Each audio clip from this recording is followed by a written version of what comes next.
Ladies and gentlemen, welcome back to the Crypto News Podcast. We are buzzing as always, and my guest is coming in 12 hours ahead from a beautiful place in this world where I have yet to be, that I need to be, and that is Singapore. Today we have Dr. Julian Hosp, the CEO and co-founder of Cake DeFi, the fully transparent, highly innovative fintech platform dedicated to providing easy access to decentralized financial services and applications by enabling users to generate returns from their crypto and digital assets. Julian was also one of the original co-founders of the OG DeFiChain, the world's first native DeFi blockchain for the Bitcoin network.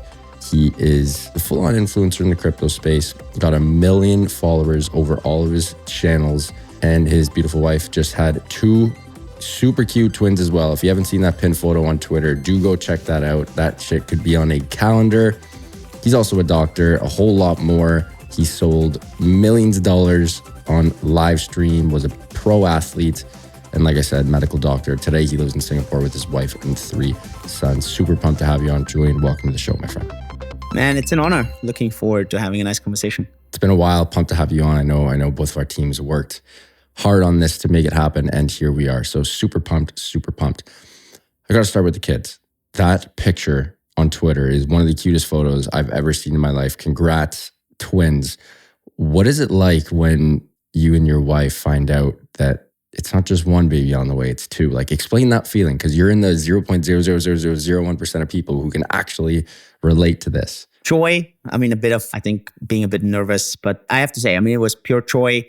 I think where my wife was like hesitating for a moment was when we found out that, our first one was a boy, and then there's 2 other boys. So it's like 3 boys. I think, deep inside for a moment, my wife would have loved to have 1 girl, but that's just how it's meant to be. And now it's joy. We went from, once the twins came, then it went from being able to handle 1. Now it's like more zone defense. There's 3 of them now. Now all of them, like obviously the older one can run around. The twins can crawl now. It's like insane sometimes on weekends. Yeah, it's insanity, but it's really beautiful to see. That's so cool. Love that. Before we get into crypto, let's walk me through your past. Not many people in the crypto space right now were pro athletes and medical doctors. Heck, you had, that's like just so classic, when you're a young kid, when you're a young boy, and it's career day in grade 4, and your teacher's like, little Julian, what do you want to be when you're older? Most kids are going to say, oh, I want to be a doctor, or I want to be an athlete. Mind you, that was back in the day. Now when teachers ask kids what do they want to be, they're like, I want to be a streamer, I want to be a YouTuber, some crazy stuff like that. But nonetheless, walking through your childhood, how the heck were you a professional athlete and a practicing medical doctor, and now a CEO of a crypto company? Walking through that whole history. When I was 20 on my Facebook, Facebook was the thing. That's like 17 years ago. I had this tagline that said, my office is your dream holiday. And that's how it was, because I spent so much time. I also spent so much time in Playa del Carmen. But all over the place. So I had this very normal upbringing in Austria, a very small city called Innsbruck. It's right in the mountains. I had this dream of becoming a professional basketball player and wanted to go to the US during high school to become better. When I was 16, I moved to Nashville, Tennessee, and nothing ever turned out of my basketball career. But one thing I really like, and the US is just so amazing about this. So Austria is like this small little thing. And if you're really good at something, it's very hard to get really, really good at something. And for me, this was just math. It was science. I was just really good at that. And in Austria, I would have never been able to really kind of utilize that. And in the US, it's just, oh, you're really good at math. Like, why don't you go to the Maths Olympiad? And you go district, and then you go state, and then you go next. And there was always something, right? And suddenly I was like one of the best in the entire country when it comes to math. And from that, I got a scholarship, and I was supposed to study in the US. And I go home. I didn't have a good kind of relationship at that point. I'm 17 and a half, so just like a regular teenager. I'm 17 and a half. I go back to Austria. I don't have a good relationship with my parents. Haven't seen them in quite a while because I was in the US during all this time for high school. And they just want to take me to Italy, which is a a drive for us. I mean, it's just like if you live close to the Mexican border and you just drive over the border, or in Canada, you just drive over. And so we drive over to Italy and we go to a lake there. It's called Lake Garda. And I go there and I'm not expecting anything. I'm more frustrated that I have to spend this time with my parents and I don't have a good relationship with them. And I see this kite surfer. I had no clue what this was. This was in 2002, 2003. Cool. I had no clue what this guy is doing. And there are some things in life, when you ever experience this, it's a very magical moment where you realize that you're really good at something and other people really struggle at that. And for me, I know I tried a sport, kite surfing, which is like, if you don't know what this is, you have this kite in your hand and you have a wakeboard on your feet and you use the wind as a power and you can do these really amazing jumps. Yeah. And for me, the very first second I step on this board and have the kite in my hands, I know it feels natural. And I have this extreme career over the summer where I go from not having kite surfed a second in my life and I'm becoming one of the best in the world. And then I had to make this decision whether I wanted to go back to the US and study at college or pursue this kite surfing career. And I mean, I'm 17 and a half. What do you expect? You get paid to travel to all these beautiful beaches, party, have a great life. And yeah, so of course I didn't go to the US. Back, I became a professional kite surfer and I became one of the best in the world at that. I competed on the World Cup. It was a great time. And to kind of close that, my mom was always very adamant that she didn't believe that this was going to be my future for the rest of my life. So she was really pushing me to do something, study something. And so, I started studying medicine. The good thing is in Austria, you can, at least for some parts, you can do this remote. And then for the practical work, you always have to be in the clinic. And so I managed to kind of really shuffle around there to achieve all that.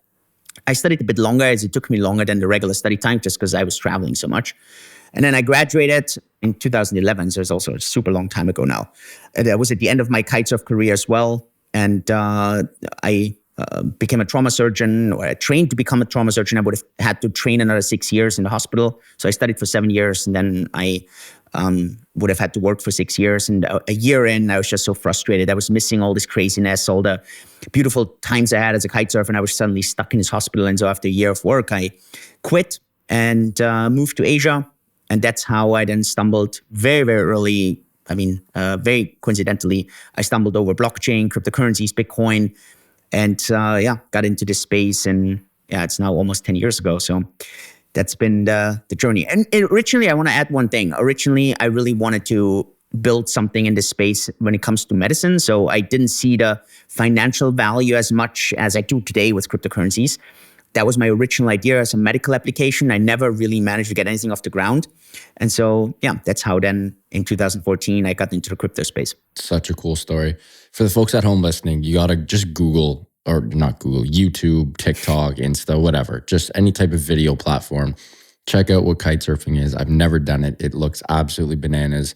When someone is kite surfing on a beach, half the beach is watching that kite surfer literally rip dozens of feet in the air, and you're just like, what is this man or woman doing? This person must have a couple screws loose, because it is crazy. I would it's on my to-do list, Julian. I got to do it.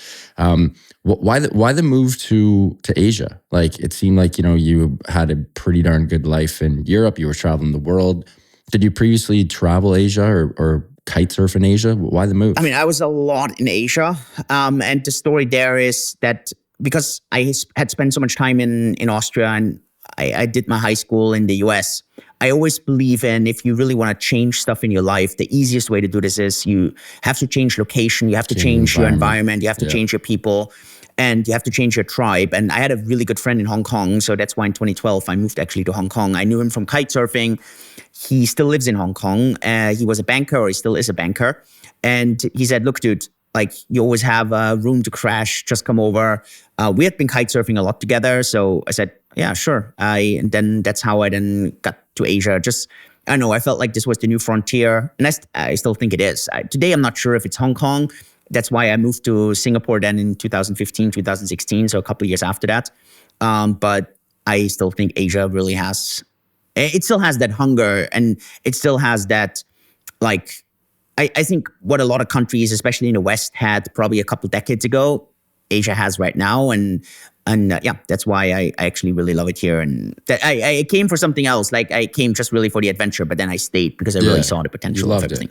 But you're also living in one of the, highest growth places in the whole freaking world right now. Like I've never been to Singapore. It's on the to-do list, but people say it's just a futuristic, very modern, with incredible people and incredible food and incredible living conditions. It's just a place people would want to live. And I also heard it's pretty impossible to get a place there now. So, you and the fam did the right thing. That's not too bad. What I always think is so interesting about Singapore, especially, it has kind of this contrast. On the one hand, you're actually giving up a lot of freedoms in Singapore. I think Singapore is one of the countries in the world that has very tight controls of everything. The laws are incredibly strict.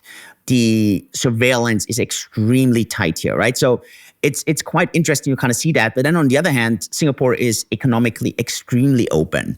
It's extremely open for new technology, new ideas. So while, for example, the US right now has this crazy kind of crackdown on crypto, Singapore does the other thing. It says, okay, look, there may be some dangers in cryptocurrencies and we have to be careful that we don't fall for them, but we want to attract a lot of talent. We want to attract a lot of projects. We want to see how this works, right? And because it is a relatively tight controlled ecosystem, it's also quite easy to work together with the regulator, work together with the institutions. And so, yeah, it's just really, really interesting to kind of see this contrast a bit here as well. Before we get into the crypto part, one last thing on non-crypto that I'd love to talk about. And you have a great Twitter, obviously. There wouldn't be 90,000 people following you. Everything that's on Twitter. But there wouldn't be 90,000 people following you if you didn't have a good Twitter. You have been a big spokesperson for the fall of the US dollar. Now, there's a lot of people in the crypto space who have. This last couple of weeks, we've seen some absolute craziness, some bananas news in regards to countries like Russia, China, Saudi Arabia saying, you know what, we're done with this. We're going to use the Chinese renminbi. I always screw up the name, but it's done, right? Chinese yuan, whatever you want to call it. What's your whole take on that? Is the US actually screwed moving forward? Do they have enough global dominance to really keep that alive? What's gonna play out there? Yeah, so I have a bit of a moderate view on that. So I do believe the dollar is screwed in the long term, but I think that long term is way longer than some of the crypto hardliners want it to be, right? They think, like Balaji says, in the next 90 days, there's going to be this hyperinflation and absurd. Crypto and Bitcoin is dead, dollar is dead and Bitcoin is everything. And I completely think that's baloney. So I totally don't think that. I think the dollar is going to, like the Lindy effect, so that effect of when something starts and how long it's going to last, I think it's going to be so strong on the dollar, and the dollar is probably going to be around for, I'm not sure if decades is the right term, but I would be surprised if we don't see it in the 2030s. And the dollar is still not the number one currency by then. I also believe the US has fought pretty much every war of the last, 40, 50 years, mainly to really support the US dollar. And they're going to keep fighting every single war going forward to keep the US dollar as the number one currency. So I do think it's doomed, but I think it's going to take way longer than most people believe. And so I think a lot of people are just also intellectually dishonest about it. And I think that makes them bad resource allocators. And I think it makes them bad decision makers. And that kind of shows why, people are not doing well when it comes to investing. And so I try to be as intellectually honest as I can be. And while the dollar is definitely not a good place to be in the long term, to me, I always compare it to like a melting ice cube. So you don't want to hold melting ice cubes too long because at some point they're just gone. It's still better to have melting ice cubes in a bucket full of holes than having water in a bucket full of holes because the water's gone. Well said. And so, you just have to be honest about it. And so, that's what my moderate view kind of is on all that. I feel like so many of these wealth allocators that have the notion that the USD is going to be fine forever, I feel like part of that is obviously the bias. Like they have so much of their capital and their wealth and their clients' wealth into US dollar denominated assets. And I feel like the whole strategy of finding other currencies, I feel like it would just be an absolute shit show. And they just want to, I feel like deep down they know that the USD is fucked, but they just don't want to, you don't want to face the music, Like, I could give a couple analogies. I have a couple in mind that aren't probably too safe for the show because we do have a couple younger listeners, but I mean, it is what it is. We'll get into that later. Let's get into Cake DeFi. Love the name, by the way. Great name, very catchy, very in your face, rings a bell, leaves a memory. Why did you and your co-founder decide to create Cake DeFi? And a little segue as well. Why the name? I love it, but why the name or the inception story of the name? How did that go down? Julian, who's my Singaporean co-founder, he's the technical co-founder, he's the CTO in the company. And I actually know each other from a past venture. And he just always struck me as this really smart, technical kind of person.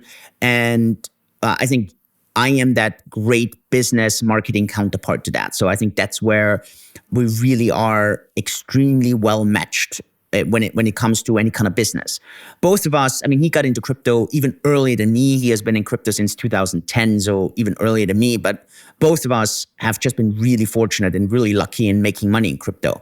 And so on the one hand, we did manage to get some diversification out of this, but on the other hand, we do really believe in crypto. So in 2019, when we started Cake, it was really, we sat there and said, hey, look, we have all these Bitcoins, we have these ETH.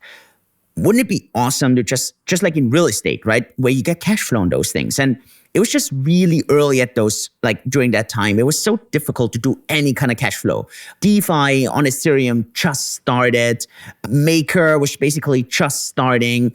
And so for us, it was two things. It was on the one hand, we wanted to start a blockchain that builds on top of Bitcoin that brings DeFi to Bitcoin. So that's how DeFiChain got started. And then on the other hand, we wanted to have a platform that is custodial. So people have to trust us. But we're completely transparent. So that was really important. And that's also why we didn't get screwed last year when all these other platforms went bust. We actually got even more customers from that because we were so transparent. We couldn't do any dodgy shit. For us, everything had to be completely transparent. And we said we want to have this one-stop platform that provides people access into all those various forms of cash flow. So we started with staking, and then we went with lending. We did on-chain lending, so we didn't do all this CeFi lending.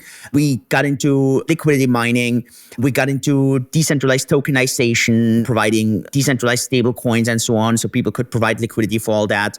So we got into all that, and it was all centered around yield, cash flow generation. And the name, at the end, it was a very interesting coincidence that actually led to Cake. But for us, it was, I wanted to have a fun name. I always think like if you do something really well, you do something very secure, very, like you provide great user experience and so on, and you can put a smile on people's faces, that's just as good as it gets. And so we wanted to have a fun name. We wanted to have something, like for us, it was a lot about slices as well, because in masternodes, for example, it was all about these slices, like having a slice of the masternode, right? So we didn't want to use a financial term like share. So slice just made a lot of sense there. And so we were playing around with a lot of names there. But then interestingly, in Singapore, the company Cake, just Cake, was available.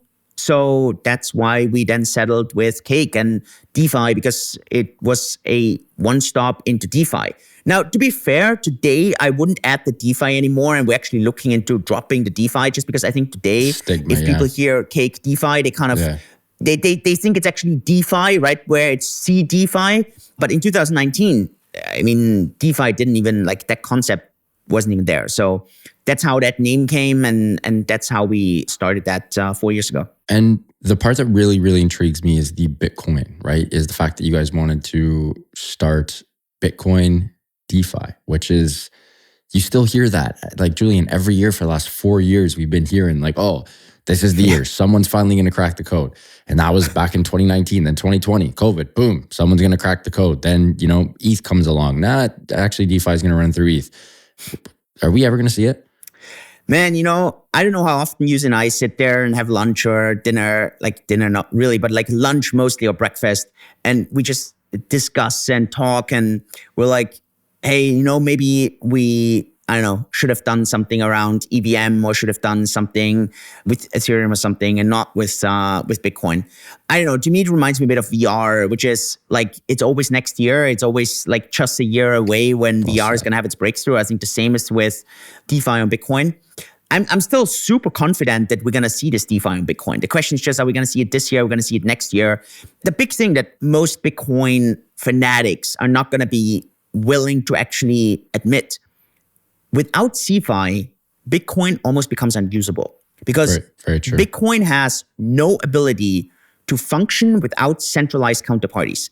You would always have to meet in person, because there's no way how to settle or how to actually transact, to exchange you can't do it without centralized counterparties, right? And if you look into Bitcoin's history, Silk Road, right? That's how it all started. Yep. All these things always needed a centralized counterparty, and Ethereum doesn't actually need that. Bitcoiners will not want to admit that, but that's just how it is. And so I do believe if you really like the crackdown right now that you see in the US specifically, and I don't think it's going to stop in the US. I think the G7, the G20s, they're all going to get pressured to start cracking down. And if Bitcoin, and at the end, many times people are going to do something, not because they want to, but because they have to.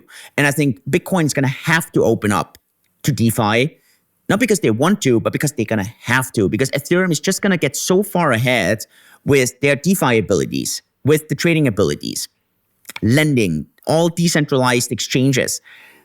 This is just not going to happen on Bitcoin. So Bitcoin is going to need this, and I think that's going to be the breakthrough. So I sometimes actually say that, the regulation that we're seeing, all these crackdowns, may actually be a blessing in disguise for a lot of these DeFi for Bitcoin services that have since come up. DeFiChain, I think they're gonna, those services for Bitcoin are gonna see a strong renaissance. I love that. And you brought up a great point, and we do need to take a quick break and give a huge shout out to our sponsor of the show. But when we get back, we're going to talk more about the risks that the banking system contagion poses to crypto and other technology companies, and how the SEC and other governing bodies are just laying down the hammer on everything crypto related, specifically Bitcoin staking. If you're in those fields, you're hooped. But huge shout out to Prime XBT, our sponsor and longtime friends of cryptonews.com. We love Prime XBT as they have developed a robust trading system for both beginners and professional traders. Doesn't matter if you're a rookie or a vet, you can easily design and customize your layouts and widgets to best fit your trading style. Prime XBT is also running an exclusive promo for listeners of the Crypto News podcast.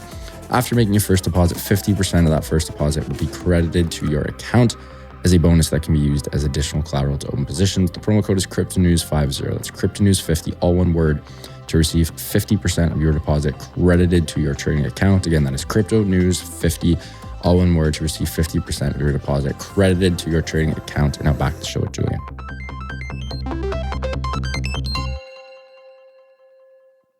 Julian, before we took a quick break there, you mentioned the risks to the whole crypto and technology sector that is currently being imposed by the banking system. They keep bringing down the hammer.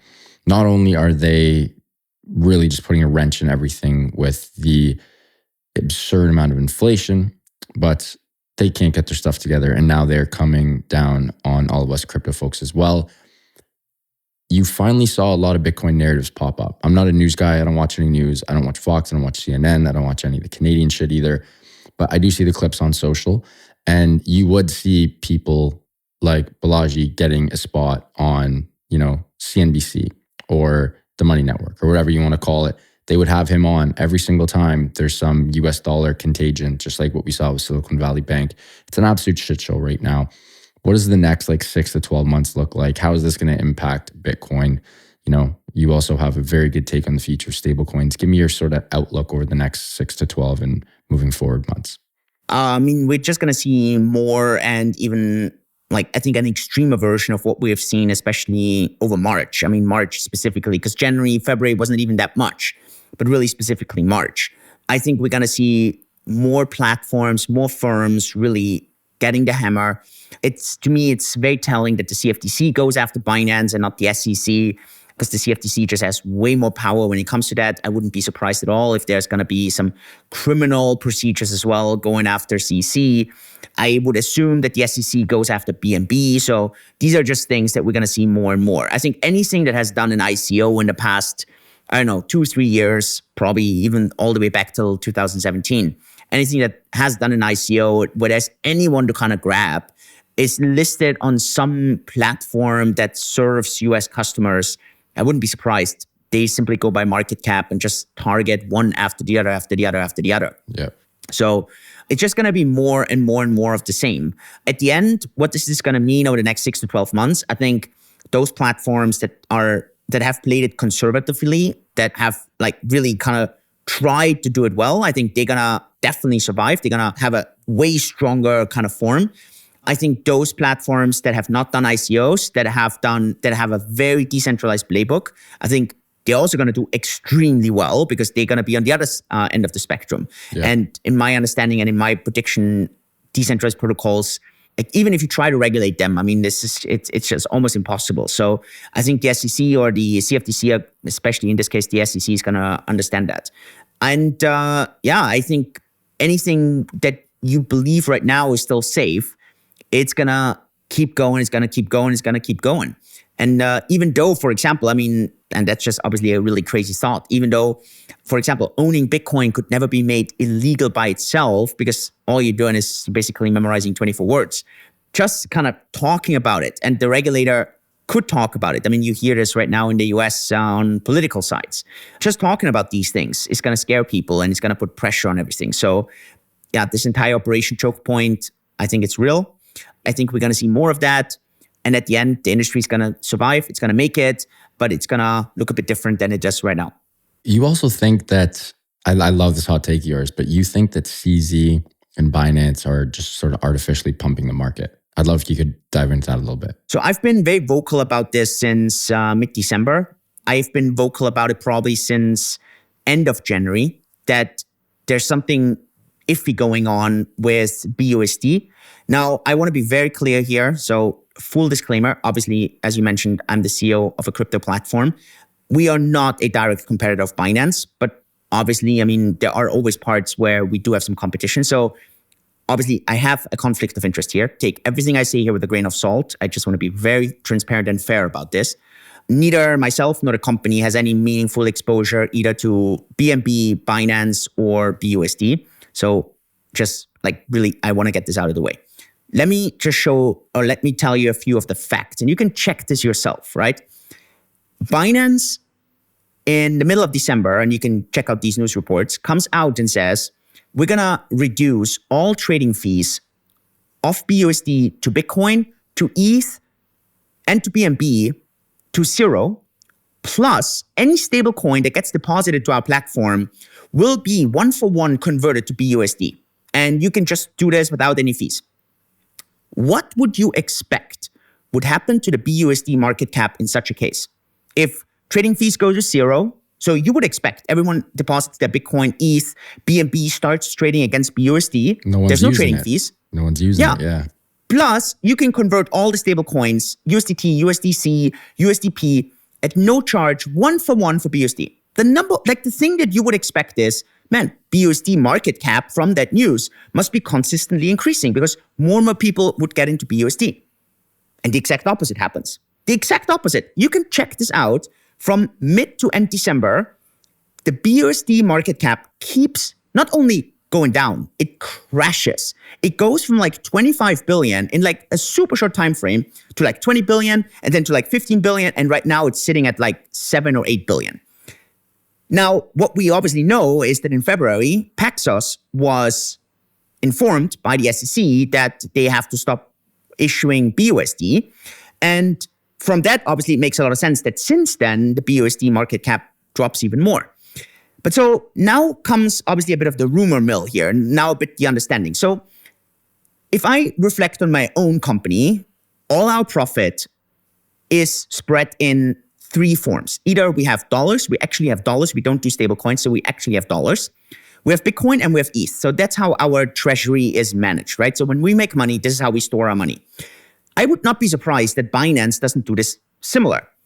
Just that from everything that we have seen and read from CC, Binance doesn't have a bank account or no meaningful way to actually have a bank account. So if you don't have a meaningful way to have a bank account, what's going to be your number one thing? Well, you're going to have stable coins. And if possible, you actually control a lot of that stable coin. You don't take much risk. And maybe with whoever is issuing that stable coin, you can have a win-win situation where you can share some of that interest, right? So you can actually get cash flow on this. So what basically Binance in having Paxos issuing BUSD has is that Binance actually has a bank account without having a bank account. Now, there could be, this is really speculation here, there could be that Paxos itself or the bank, the regulator, wasn't aware how many stablecoins Binance was holding themselves. And you could say maybe out of the, $25 billion of stablecoin, maybe Binance themselves were holding, I don't know, the majority of them, 20 billion, maybe 20 billion BUSD were Binance's, right? And maybe only a small number of stable coins were actually someone else's, because you could only use BUSD on Binance. And since trading fees and so on were completely the same as on all the other coins, it didn't make any sense for people to actually buy BUSD when they could hold all these other stable coins. So my entire kind of theory on the pump after January, and so I came up with this idea in January because I didn't understand why crypto pumped so hard from end of December until the end of January. I just didn't understand it. And to me, the explanation is that Binance knew about the issues with BUSD, because obviously there was some communication there. They had to get out of BUSD. How do you get out? Well, you create exit liquidity. You cannot trade BUSD into the other stablecoins directly because there's never enough liquidity. So what you do is you go from BUSD into other stablecoins that other people give you. Why would they give it to you? Because you allow it for them to be converted for free. And that's exactly what Binance did. Plus, you sell BUSD for Bitcoin, ETH, and so on, which was happening on the platform at no trading fee. So you actually create this exit liquidity. And as soon as BUSD went into a small discount because the selling was too much of BUSD, the market makers could jump in and could arbitrage this entire thing out, which is exactly what happened. And so at the end, and that was to me the key thing, it was never Binance going to Paxos and redeeming their BUSD for dollars because they couldn't have a dollar account. It was probably market makers and many others. And so it never really popped up. And so to me, that's just the entire story of Q1. I know this is a very controversial story. I know that like anyone listening to this who is like a huge Binance fan, it has actually nothing against Binance. So I don't want to be, there's nothing critical of CC here. I don't think he did anything illegal. I don't think he did anything shady. I think he's just really good at money managing, to be honest, right? But I think it just has to say a bit on why did Bitcoin pump so hard in comparison to everything else. And I think that narrative right now that so many people kind of run after, which is, oh, this is just because of the banking crisis. Yeah, sure, there's some to that, but not a 70, 80% pump that we have seen. And I think that really has to do with Binance selling billions of dollars of stablecoin, mainly into Bitcoin. If Binance goes, that's, geez Louise, the second and third order network effects will not be good for all of us, but let's hope that doesn't happen. Julian, we are on fire. I know we are getting a little tight for time. Couple more things here. I'd love to get into the growing demand of DeFi for institutions. You're seeing world-class financial institutions starting to offer, perhaps, I don't want to say exactly DeFi, but a sort of, a very similar parallel type of decentralized finance in a centralized way. I'm sure you are getting tons of inbound as well on this. What's happening right now? Why are so many institutions so horny for DeFi solutions? Yeah, what was so interesting, so originally at Cake, we thought, we're offering this super transparent product. We're going to get a lot of high net worth individuals. We're going to get a lot of institutions who want to use this. And on the one hand, we were completely right. People did want to use it, but we were completely wrong. They didn't use Cake. And the reason is because it was so transparent, they could just do all this stuff themselves. And we were not black boxing anything. Everything was completely transparent.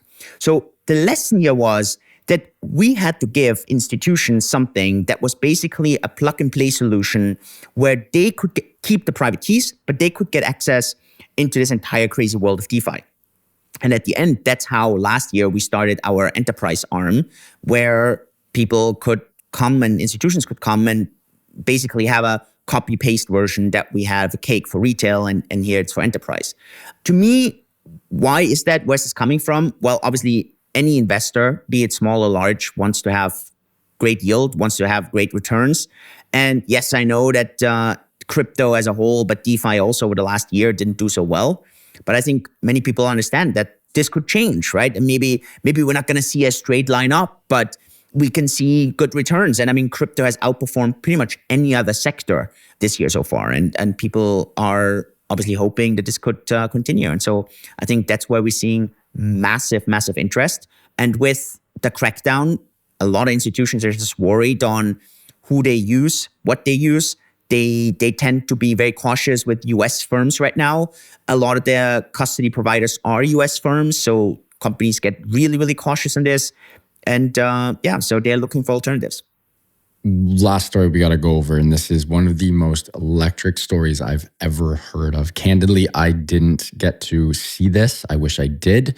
I figured this out and found this out after doing research for the show. But you need to tell me about the time where you went on YouTube Live and sold 10 mil worth of Bitcoin right before the price had peaked. You were telling all of your followers, your community, everyone and anyone that you felt a correction was coming, and it did. You were bang on. But Julian, that takes a set of cojones to sell 10 mil worth of BTC on YouTube Live. What was going through your head? Were people like, dude, you are off your rocker? Like, tell me the whole thing. I need to know every little detail about the story. I friggin' love it. So in 2017, so again, I've been in this space since 2014. In 2017, there was this insane exuberance. And I was on stage, actually in Austria, with the economic minister. He was also on stage with me. And this was in mid-December 2017. And I told people, I said, look, I know there's like a lot of hype right now, and I don't want to be the party pooper here, but I'm going to sell like a lot of my crypto holdings because I'm just really nervous right now. And people didn't believe me. They really didn't believe me. They just thought I was like shitting with everyone. And I did sell. And then what happened was the market in January, like months later, completely crashed in 2018. And on the one hand, people still don't believe me until today that I sold at that point, but I did. And then I started buying again in 2018, 2019. I bought aggressively during the COVID crash.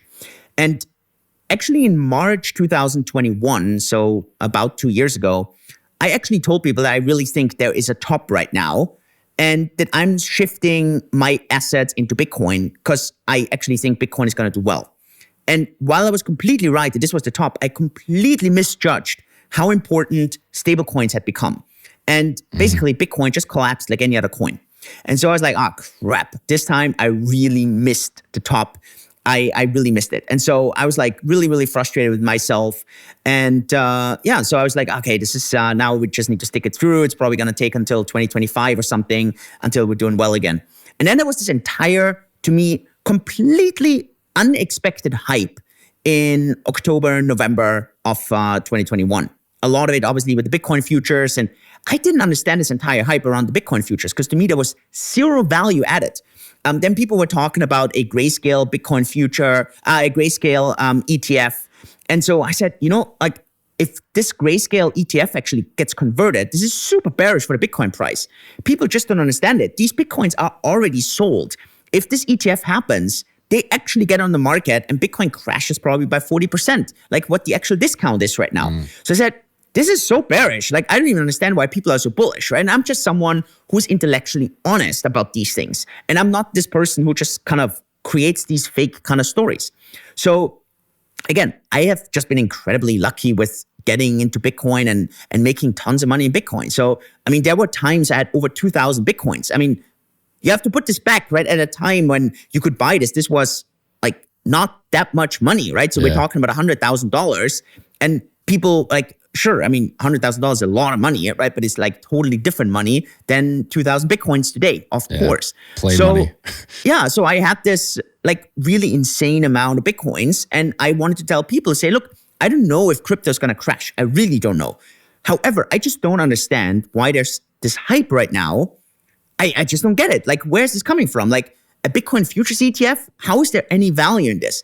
If Grayscale actually gets converted, man, we're really screwed. Like, I just don't see the upside. So I said, look, I'm not selling everything, but I just want to show you that I'm actually selling, right? I'm not buying, I'm selling. And I'm saying this as a CEO of a crypto company. So we're not an exchange. So I went to Kraken. Kraken has been, since 2014, the exchange I've always used. I know Jesse, the CEO. I really love how Kraken can operate. I kind of love these principles. So I went to Kraken. I had $10 million in there. I think it was 140 Bitcoins or something. And yeah, just sold them in a YouTube video. And I was talking about this. And people like, they were shitting on me for the entire 25 minutes that I was selling those $10 million, right? And I told people, I said, look, this is not my entire holding.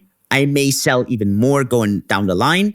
I just want to tell you that I just think right now, there's exuberance that I don't understand, right? And if I don't understand something and I know the space really well, then I rather have less exposure. And I had insane amount of exposure. This was a time when I had probably like 80, 90% of my entire net worth that was liquid in crypto. Plus, I own 50% of a crypto company. We have no outside investors, right? I own this company. And this company, like about a year ago, Cake was valued at over $1 billion. So I had suddenly such a massive kind of exposure to crypto. And I said, look, I love this space. This space is going to do really well, but I'm not sure I feel comfortable having like basically 90% of my liquid net worth and 99% of my entire net worth in crypto right now. And you shouldn't either. So I was very transparent about this and people just hated on me. It was insane. And the Bitcoin price was like 62,000 or something. And for days afterwards, right, this video had like, I don't know, tens of thousands of views in like super short time. I think it got over 100,000 views in like super short time. And people were just like, have fun staying poor. You're gonna like do so bad. Inflation's gonna eat everything up. And my answer was, I said, look, don't get me wrong. I actually hope that, Bitcoin goes and triples because I still have so much more. I just want to show that I was skeptical and I didn't think I was going to be right that the market was going to go down. I mean, if I had thought that, I would have shorted the entire market because I want to make money at the end, right? I didn't think the market was going to crash. I just thought it was completely exuberant. And I mean, to be honest, the experience was crazy. It was crazy to see the hate that you get from people during that time, right? People just didn't want to see that. They didn't want you to make that kind of money. And for them, it was like, oh, you're gonna stay poor and that the money's gonna get worthless. And I don't know, it was just crazy to kind of see this. There was very few people, right, who were like, man, congratulations. Like, wow, if I would have that kind of money, like, I don't know, like it was insane, right? And to me, it was like, look, even if I lose everything else, I have those $10 million, like me, my family, I don't have to worry about shit, right? It's like FU money. I don't know. I'd rather have that than anything else. And 100%. It was just it was a crazy experience to not only during that video, but like the reactions I still get today. Like I still get today. They're not positive. People are not happy for you. That's just a crazy jealous. lesson. Everyone's jealous. That's just how life works. Fear and greed, right? Everyone's greedy. They wish that their feet were in your shoes and were switched on enough to buy Bitcoin back in, what did you say? I think 2014. Heck, I wish I bought it too. I wish I had bought everything. I wish I had leveraged. Of course, I wish I had shorted Bitcoin in November 2021. But it's ridiculous. I would have never done that. Shoulda. Of course, it is what it is. Of course, I would have never done that. Julian, this was incredible. You've been buzzing the whole show. We got to jump in the hot take factory before you go. Give us a couple hot takes. Let them fly. Stuff that only you believe in, whereas most other people do not. Give me a couple before we go. I think the main thing that I believe in that most people don't is I'm very moderate about it. I see upsides in crypto. I see upsides in fiat. I'm not this person that says all about crypto is great, all about fiat is bad, or all about fiat is great and crypto is bad. I see the good sides in both. And just like in anything right now in life, if you are moderate, if you are in the middle, if you see good and bad on either side, I feel you're a lot in the minority, and that's how I feel sometimes. So that's my number one hot take, and it's the key one. And I hope that more join me on this, a bit of a moderate take in everything, not only in crypto, but like in life and social issues and political issues. And just don't take stuff so extreme. I love that. Julian, what an episode. You were on fire. Learned a ton, had a blast. Thank you so much for coming on. Before you go, can you please let our listeners know where they can find you and Cake DeFi online and on socials? Sure. I mean, socials on Twitter is either my handle, it's Julian Hosp, or our company's name is Cake DeFi. And if you want to head over to our company's website, it's cakedefi.com. You can sign up and get cash flow on your crypto, Bitcoin, ETH, DeFiChain, many coins. So staking, liquidity mining, on-chain lending. Check it out. Thank you. Love that. Julian, what an episode. Appreciate you coming on, and looking forward to round 2 in the near future. Appreciate it. Folks, what an episode with Dr. Julian Hosp, bringing the noise, tons of incredible stories, tons of great alpha. We love to see it. Some spicy takes too. Everything you want, we had it. Huge shout out to Julian and the team for making this happen. To the listeners, love you guys. Thank you so much. As always, if you enjoyed this, and I hope you did, please do subscribe. To the team, love you guys. Thank you so much for everything. Eustace, my amazing editor, appreciate you as always, my man. And back to the listeners, love you guys. Keep on growing those bags. Keep on staying healthy, wealthy, and happy. Bye for now, and we'll talk soon.